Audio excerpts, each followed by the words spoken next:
Assalamualaikum, my friends. Today I've come to Yختنگی and I've come here for camping. Now today I want to talk about rubbish. You know rubbish? Rubbish, this is rubbish. Now I came to Yختنگی and in the first place I saw that everything was clean. I said that, oh, Yختنگی is such a clean place.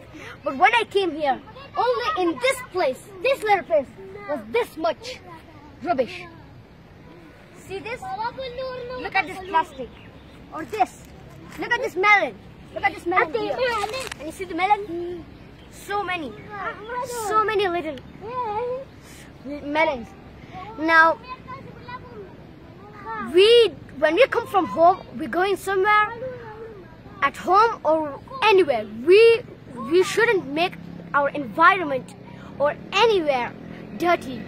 We should not throw rubbish. When we go for camping or we go anywhere else, when we eat our food, we take the same plastic bag and put the leftovers and the rubbish in the bag. Then we take it to the dustbin. If there's no dustbin there, we go home and put it in the dustbin there. Or we put it in some dirty place, not a clean place. Now, Yختنگی, Allah has blessed us with so many blessings. Yختنگی is one of them. Yختنگی, you can see there's a lot of trees and little bushes, and it's such a nice place. Come here, you get refreshment, you get refreshed. But coming here and throwing rubbish here, I say that this should be against the law.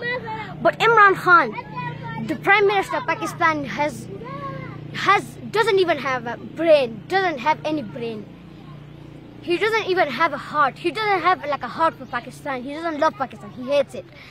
And he doesn't have like a brain. Why shouldn't he say that Pakistan, whoever throws rubbish, there should be police everywhere. Whoever threw, I'm telling you, from now on, I'm telling you to swear that no one from today will throw rubbish on the ground. Jazakallah.